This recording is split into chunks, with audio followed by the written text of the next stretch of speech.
true to you. Yeah. You're always on my mind. Tell me what can I do? All right. Coach's Snack. Featuring Nile City 105,3. I can't recall the radio station. Yes, and today we have, it's not only me and Malin, and we're not speaking German. It's we also have Per Mattsson, from Nile City Studios in Stockholm, Sweden.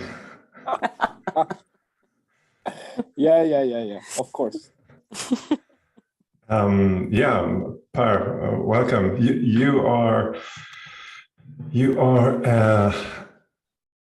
the famous CrossFit principal, and you are the founder of CrossFit Norrtälje and CrossFit West 162. I don't never know in which direction you go, if it's West 162 West. 162 West. Yeah. Okay, we have to understand, or we have to ask where that comes from in a second. And you're also the founder of or one of the founders of Coaches Congress. Yeah. You're the father of 3 daughters. Yeah. If I understand correctly. And you like to do functional bodybuilding. Yeah. Especially the bench press, right? Oh yeah. True. Yeah. I had the honor to do some bench press with Per last week. Feels great. Yesterday I did bench press again, so I felt very prepared for that. But yeah, Per, welcome to the show. Thank you. Tell me, why did you start a CrossFit box? Oh, that was more or less out of coincidence, I think. At the time I was working as a teacher and also doing some extra work as a body pump and indoor cycling instructor at a regular small gym in my hometown. I think I read an article in some sort of magazine about CrossFit, and they gave examples of 45 different workouts, and I just tried them out in the gym. I remember doing wall balls and stuff like that in the body pump room. I think that's my first experience of something similar to CrossFit. Which year was that? 2009 or late 2008. Okay. So then I had a colleague at that gym. He was co-owner and the PT, and he saw me doing my crazy stuff, and he asked me, "What are you doing?" And I was like, "Yeah, I read this article about CrossFit." So we started looking into it a bit more because we were a bit, frustrated about, the progress we could help members get at that gym. And I wasn't only doing body pump, right? I knew that that I had to do more strength work in the gym.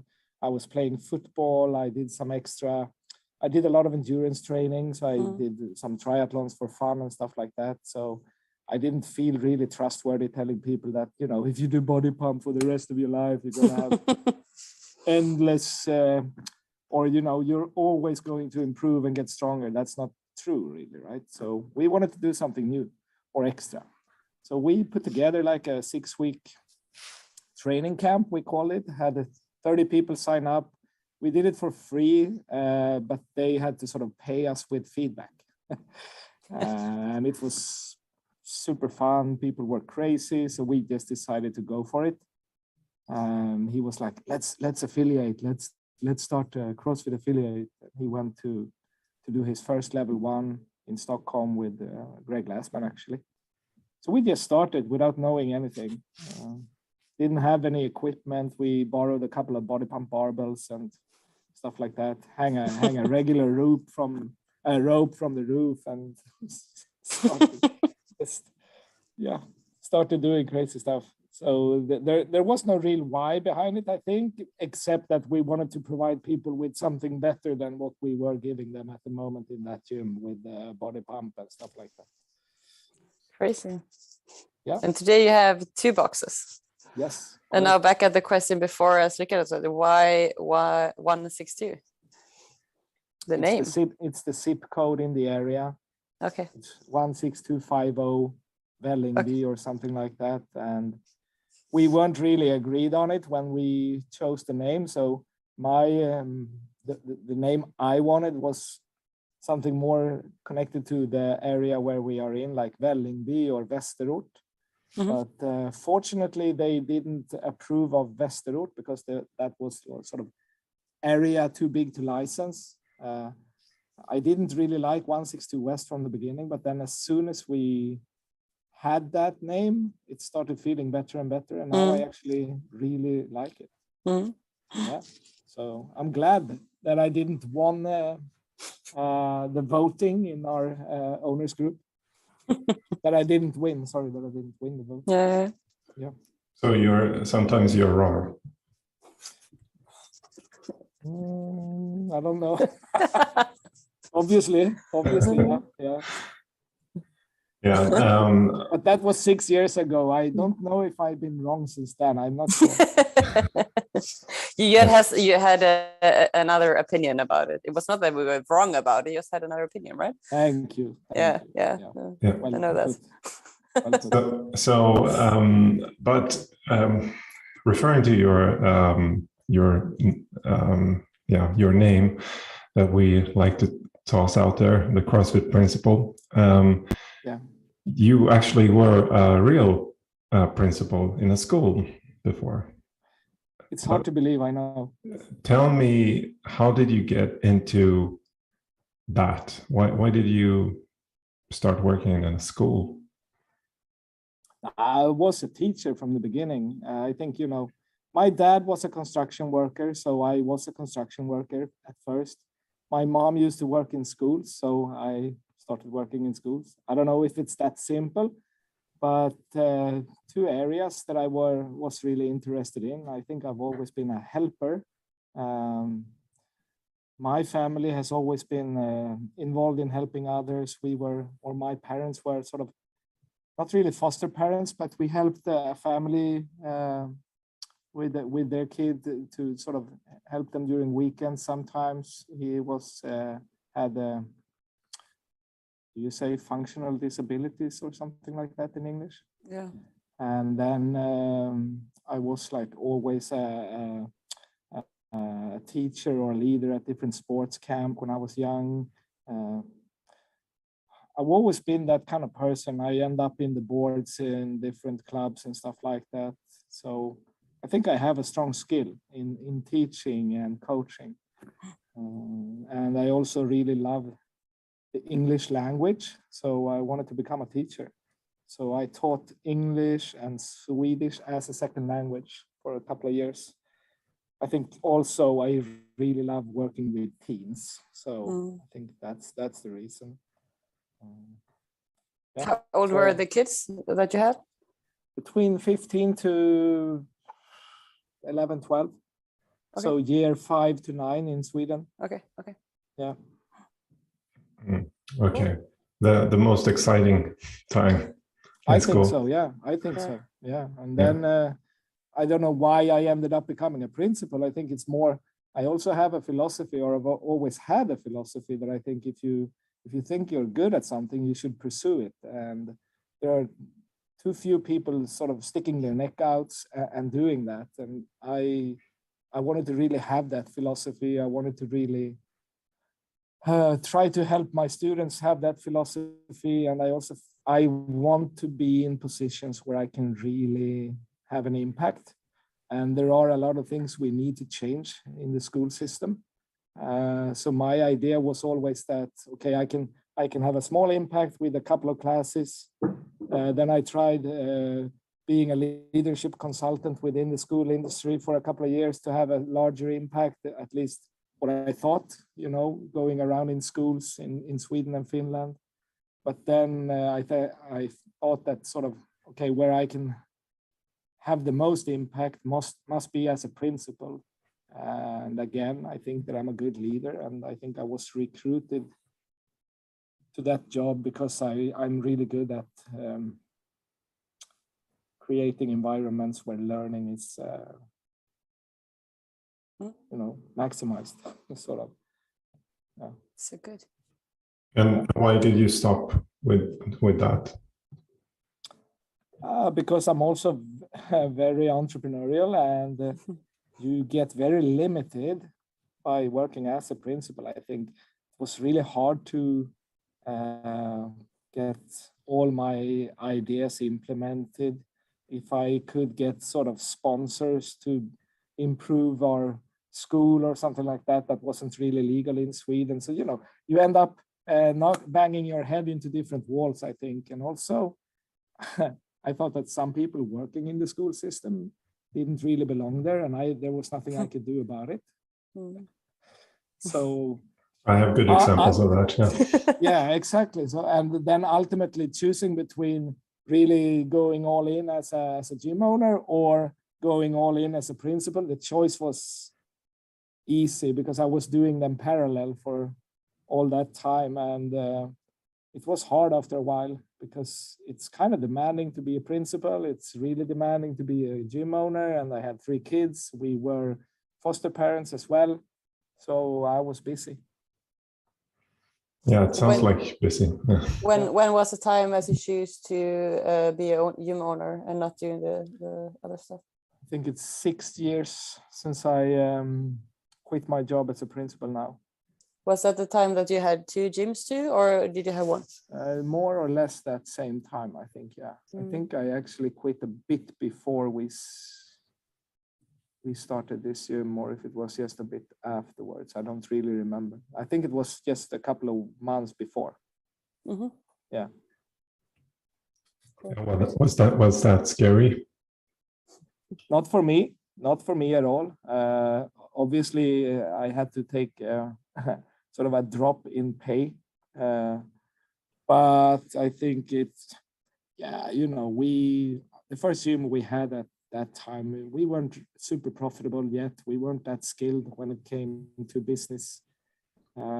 So yeah, I can definitely see that it scared and worried my my fiance. Yeah. In my head, it wasn't scary, but we had a couple of rough years, definitely. Right. And when did you then come up with the idea that you should do this kind of coaches congress? That was in 2013, and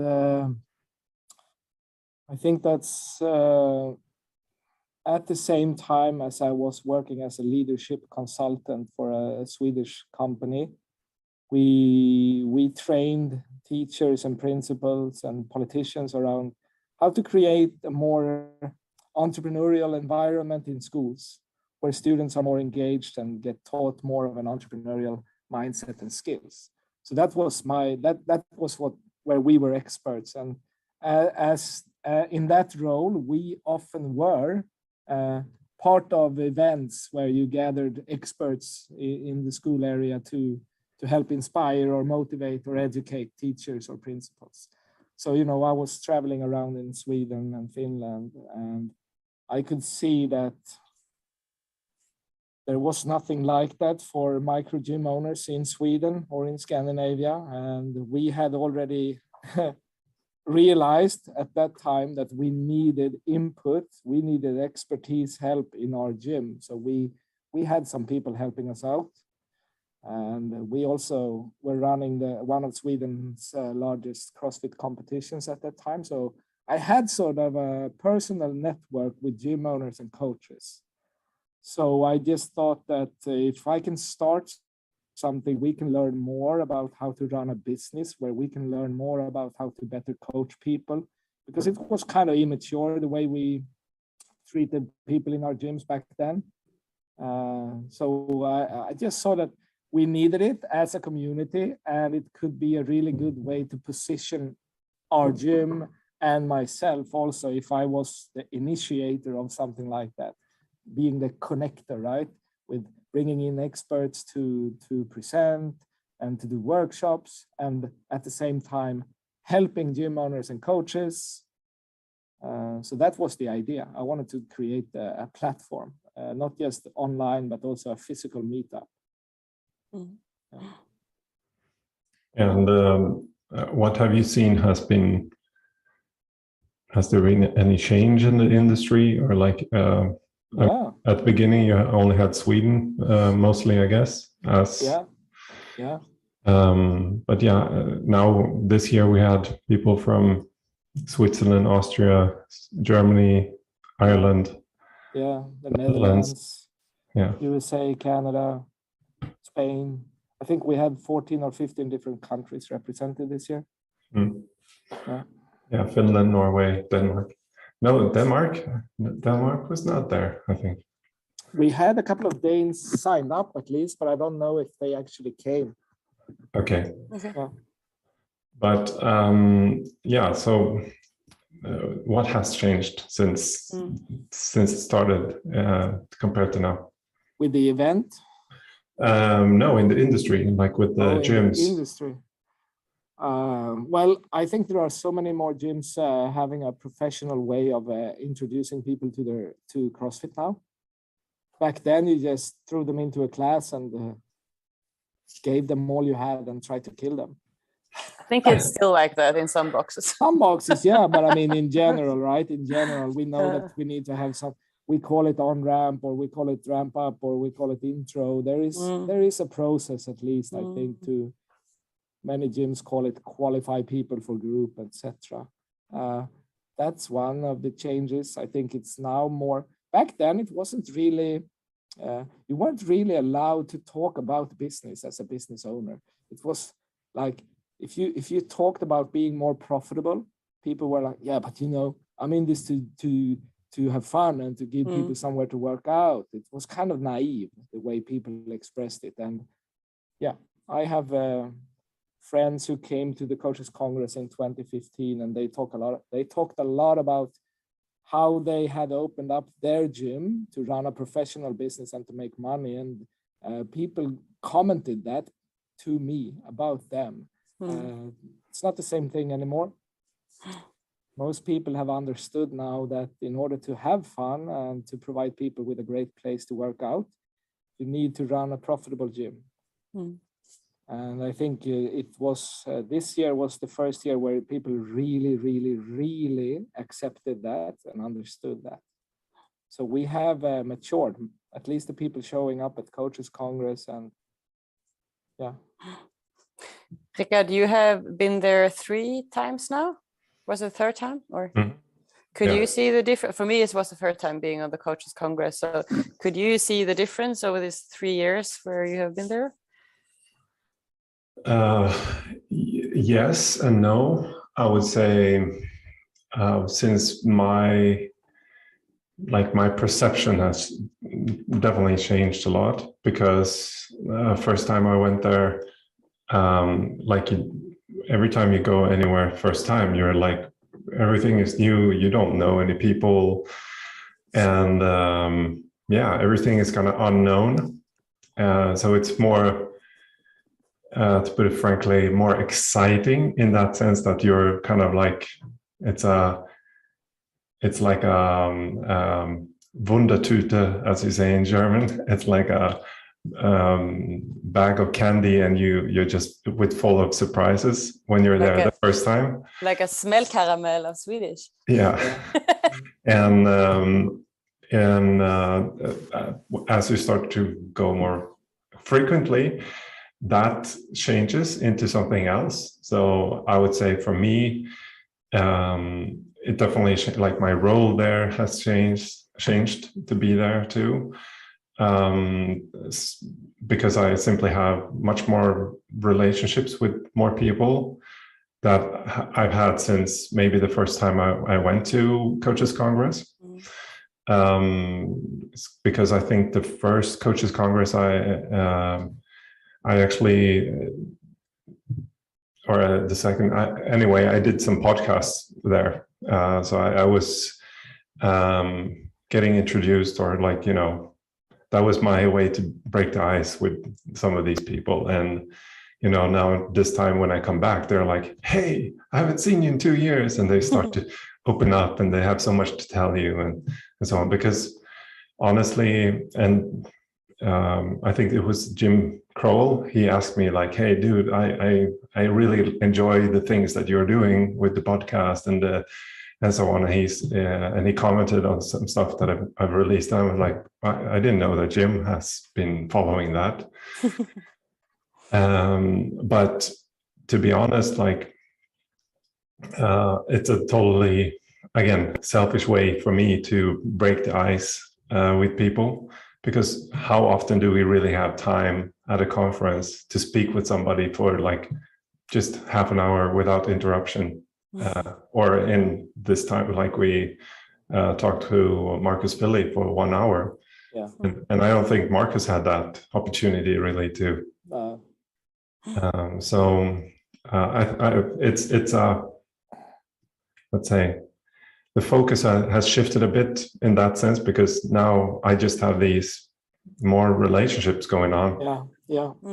So you have also experienced the 3 latest editions, right? Since we moved it to 162 West, and it became really, really big and international. It's the first 3 years we were at Mattsson outside of Stockholm, and it was between 80 to 110 individuals. The first year we were like 80, and we did a workout together even, and we just had fun, and there was some great input also, but it was so much more informal.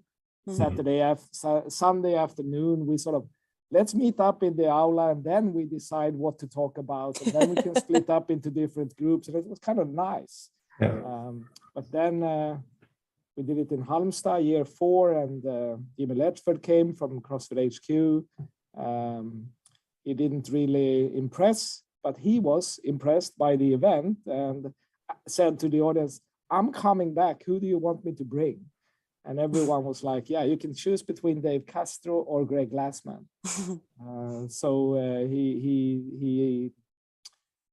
We had an agreement with Greg Glassman for the following year, and we moved it to CrossFit 162 West in Stockholm. So we had like 270 people signed up. So that's when it became sort of really international and crazy. Yeah. And since then, it's just been like that. Yeah. I mean, Busan, for those who don't know, it's a pretty crazy good facility too. Yeah, it is. Super nice. Yeah. So, but yeah, and what have you learned from doing this coaches conference now these years?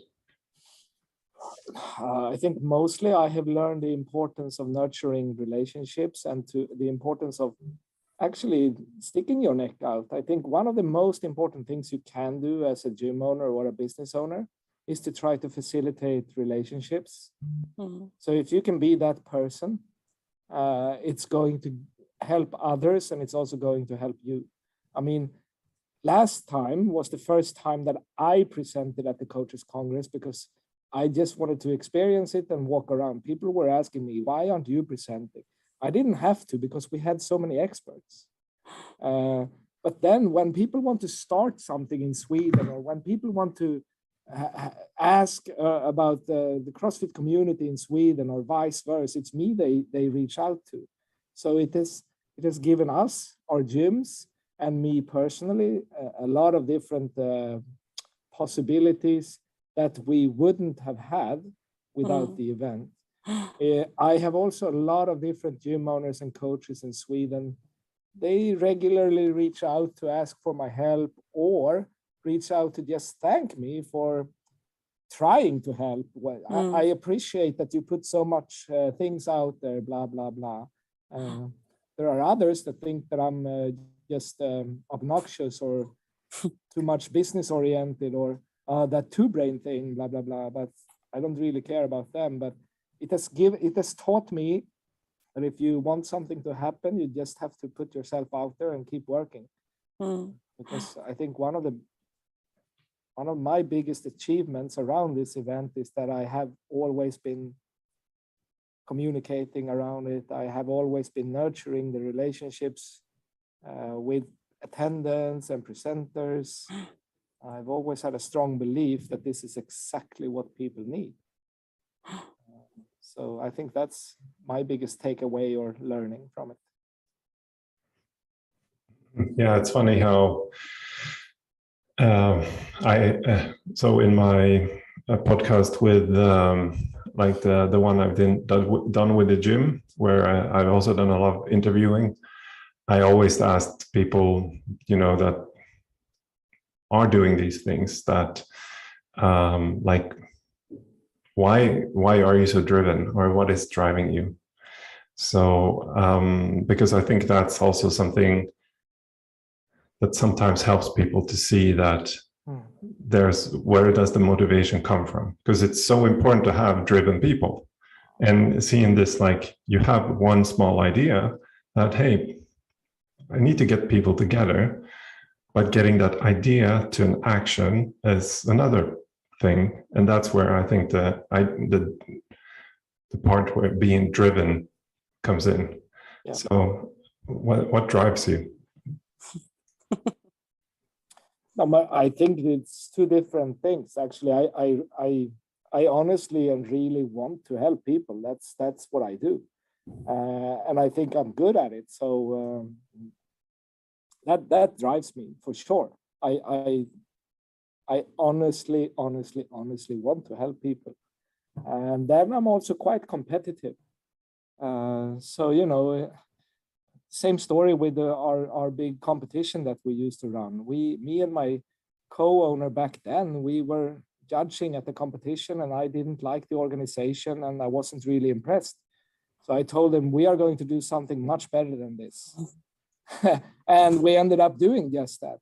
I think I have a strong need to prove myself, definitely. I think I'm quite narcissistic.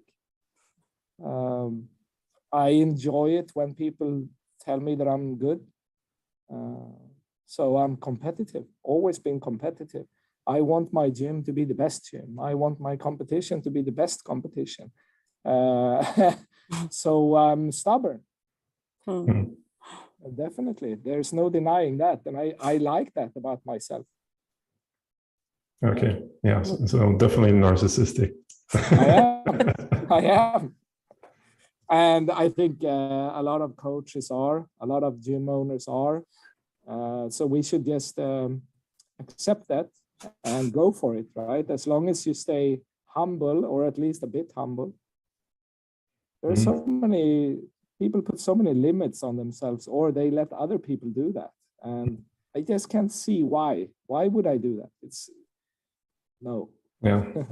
So yeah, and I can relate to this myself, because I'm one thing I took from the Coaches Congress this year that I've been trying to nurture with my team is to say, you have to stick your neck out via educating people and starting creating content, because it's not because it's good for the business to create content, right? I think if the content is good, yes, it might have some kind of effect. But as I talk to them, is that you're creating a platform for your future. And that means not that you're going to be a YouTube famous person, but it's actually, it creates this platform for in the 5 years from now that people trust you, and people will start to open up doors. And that's why I think, and I want the best for my staff. Like, in the speech from Kenny, he talked about these 3 phases of coaching or staff in his gym, and I think this is like my responsibility to create this 3rd phase for the coaches, and because they have to be have somewhere to go when they and grow, so to say.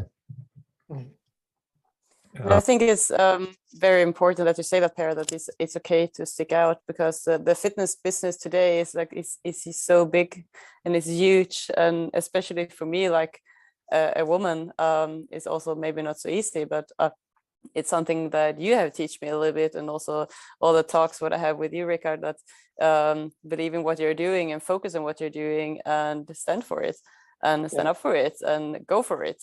I mean, why should we hold us back? And I mean, the people that believes in you, they will go with you, and if they don't believe in you, that's totally fine, and they would do something else. I mean, sure, there's a lot of experience what you have to have maybe, but I think maybe if someone is listening now, that's stand for what you do and go for it and stick out. I mean, you have to do that today, but in the same way, I'm thinking about the talk what Erik Blomberg had with the topic of lead with kindness, and sure, we have to have that maybe in mind. But even if we want to stick out and be good in things what we actually do, it doesn't mean that we are arrogant and no. You know what I mean? I agree. I'm glad. Yeah, I'm glad that you're mentioning it, because I think that's actually one of my biggest skills as a mentor as well. People don't know it, but I am your mentor as well, and I think I'm good at helping you feel or helping you get more self-esteem and confidence as an owner. And one thing also that I remembered when you brought that up that drives me is I really hate prejudices and stuff like that, and I think that goes back to us having a younger brother. When I was just 11 years old, he was born with Down syndrome, and back then it wasn't really well known in Sweden. So I remember us also before that, the worst swear word that you can use was "you stupid Mongo," stuff like that. So we had to handle a lot of prejudices back then, and I think that's what sort of started it in my head, that I really don't like prejudices. I really don't like system errors. So when I see something in a school system that needs to be fixed, I get so angry. When I see something in the fitness industry that needs to be fixed, I try to fix it. So it's like, there are millions of people being bluffed by stupid business ideas in gyms. Buy this cheap card and blah blah blah, and you will have fitness. That's just so. I think that's also one of the factors why I started a CrossFit gym. There is a system error that needs to be fixed, and I strongly believe that CrossFit is a great way of fixing it. And then CrossFit gym owners need to be more professional, because otherwise we can't change people's view of it. So I'm not gonna give up, because it's really, really important, and I hate those system errors. Speaking of system errors, from this coaches congress from this year, from the speakers or anything, what did you learn from this year? So one problem for me as the event organizer together with Henrik is that I don't really I don't have the patience to sit in on all the presentations. I'm kind of have a hard time sitting down for an hour, but I still manage to listen into a few of them. But I think I get most of my learnings from other people's reflections and learnings. So I think what I did learn is that people are quite ready now to accept that the business is in their hands if they are willing to work on it. And that's not even a good answer. I don't really know what I took away from it.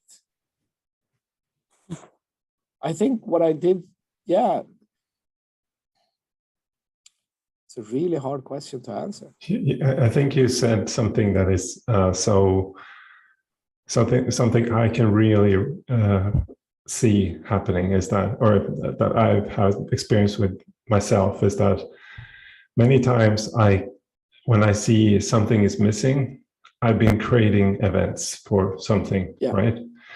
And any gym owner knows this, let's say the open, right? Or so, and you organize all that stuff for the gym, because you see, it needs to be done, but yourself, you're not able to participate because you're so busy with everything to make it run that you don't get to enjoy the the event you are missing yourself, if that makes sense. I actually do enjoy Coaches Congress. It's just that I enjoy it in another way. I walk around talking to people, and then I can sit like 15 minutes in a lecture, but then I have to move. So I go visit an exhibitor, or I go talk to someone, and then I go to the next lecture. So I just have a hard time sitting still, but I do enjoy the event. It's not like running a competition. But yeah, I think, okay, if there's one thing, it would be simplify. Khalida talked a lot about simplifying. I have been talking a lot to myself and my co-owners and mentees lately about stick to the basics and do that really well. Stop hunting those shiny objects because you don't have to. So I think that's my major takeaway from the event and the last couple of months. Simplify and stick to the basic and do that really well. That's good enough. I think it's very good that you say that. That was one thing that I said, what I mostly took with me from this weekend, to simplify and stick to the basics. And as you say, don't hunt the shiny things. I think that is very important to say. Yeah. And I have to remember myself that every day. And I have a fly in here. And I think there's many gym owners out there that try to do that because they want to be. Sometimes maybe they want to be different than someone else, and they, as you say, they don't have to. They have to do the work very well, what they actually are doing, and don't have to make it different or something. The fitness is still the same, right? What we actually do. All right. So so simplicity. How does that look in the future for Coaches Congress? Well, perhaps something like this. We are going to stick to the same format. People appreciate it. I think we have found a model that really works with a coaching track and a business track. I think we are going to this was the first year where we had more active workshops, like the one with Marcus Philly or Lassi Karonen. So I think we're going to keep doing stuff like that and just make the organization around that a bit better.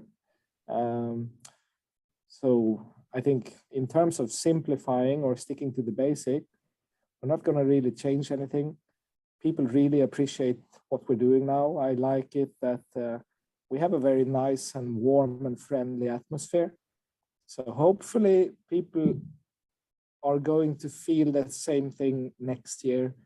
And they are also going to feel that we gave them something new and valuable. I have an idea on how I want to organize the layout of the event, but that's, small things. So by simplifying, just stick to the same format, but improve and tweak. Yeah. And you're going to do it the same date next year, right? Yeah. Last weekend in April. You said a funny thing that you had it in January. That was like always the date, but that was only because you had other competitions going on, and that's why you just put it in January. Actually, it was December 1st. So we did it in December the first 2 years because our big competition was in November, and we wanted to avoid that and give people a chance to go back and rest for a while. And then people said it would be smarter to have it in January because then it could work as sort of a kickoff or a launch. Beginning of the year, yeah. So it was sort of out of coincidence. And this time we moved it because of COVID. And it seems like this is a better date for most people, and Sweden is more enjoyable in spring. It's much warmer. We can enjoy Stockholm. It's just the Americans, they enjoy coming here in January because it's a bit exotic to them to perhaps take a trip to the ice hotel or something that some people have been doing. They think they are going to see reindeers in the streets. No, I'm kidding. So yeah, we're gonna stick to April. Then we can also perhaps do like we did an outdoor workout on the affiliate meetup this year. So it's just easier to arrange it in late April. Yeah, I can see the pros and cons. Like the pros with January is this: okay, you make a focus for the year or so, but I can also see like getting refocused in April might just be as important. Yeah. I mean, people don't use it as a kickoff or launch anyway, right? They use it as an experience, and hopefully they bring some action points from it. But then you can implement that whenever, right? So it really doesn't matter, I think, when you do it in terms of business planning. Yeah. No, very good. So, Malin, do you have any more questions to Per? No, I think we had everything, right? Yeah. I'm looking forward to next year. So. Yeah. Okay, so what do you wanna see at the Coaches Congress next year? Or for me, it was hard because I am an owner and I'm a coach, and I want to be on both tracks the whole time. But I had one of my coaches with me, so I sent her to the coaches track, and I went to the owner track. And I think that is the thing that I'm struggling with myself. I think I would want to participate maybe in a workshop to be more active once at the weekend, maybe to then that I maybe will do another way next year. But I'm excited who will come next year. Yeah, I thought it was very, very good speakers who was there, and the topics were good. So it was a little bit of everything. Yeah, I think my goal is to be able to record more of the presentations.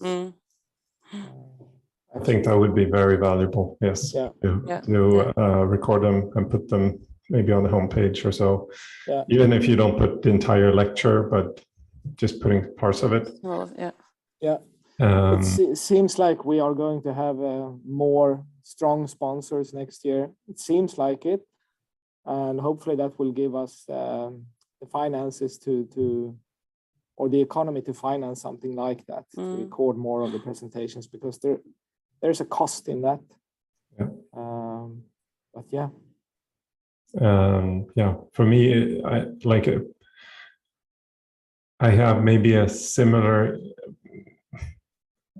like my similar kind of problem is that I could sit all day and interview people, but my FOMO is very big. Yeah, exactly. You can't just sit down in the basement and record podcasts all weekend, right? Yeah, I can, but at the same time, that's so fun. But it was really good. This kind of how we did this year. We watched the lecture, and then we usually had the interview straight after. So brilliant. Yeah. So what have you heard from the Germans and Austrians that came this year? Because that was really fun to see so many German and Austrian gyms. Thanks to you guys, I guess. Right? What have you heard from them? So I spoke to some of them. I haven't talked to everyone, but I think in general they are like very inspired. They also very convinced that they can do this as an all-in, like a business, and that they can thrive, and that they have, I think they got like new goals, new perspectives of how they can evolve, but they're not done. They are like just starting. And then I think like for if we take some of the skeptics is that are struggling with staff issues, is like, okay, how do you pay coaches and stuff like that? So that's one thing that I took away, but it's also something I also see as an opportunity to educate people with now. So I'm basically, right after our interview today, I'm going to do a full recap of all the lectures for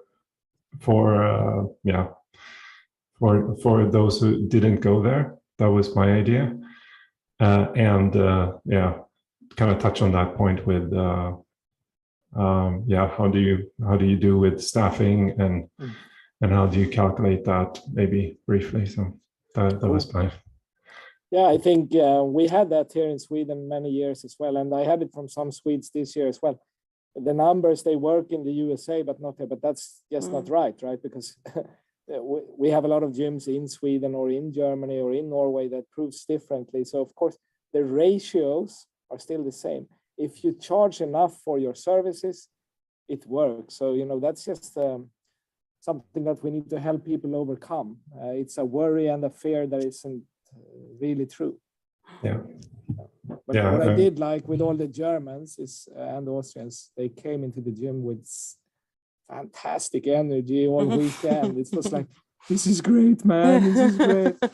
And for me as a narcissist, obviously, and someone who wants someone to tell them they're good, that was so enjoyable. These guys that came, so friendly and nice. I really like that. Yeah, no, exactly. Everyone, everyone was more or less more on fire for sure. And so that is, and I think, I don't know how many discussions it brought to table, but at least from the ones I talked to, they were deeply, and they are now struggling with this, like having too many ideas, of course. Too many, but I mean, my advice to them was, and as I tell everyone, like, no, just one idea, start with that. But many of them already have a mentor, right? So they are going to have help on that. Focus. Focus. Hopefully. Okay, cool. I think we'll leave it at that. We look forward to getting more feedback, I guess, for the Coaches Congress. And I'm also super excited to see the feedback we get from these interviews, because I think they also have some really cool value. Yeah, great. Yeah. Thank you so much, Per. Thanks for having me. Thank you for your time. Thank you. One second. See you.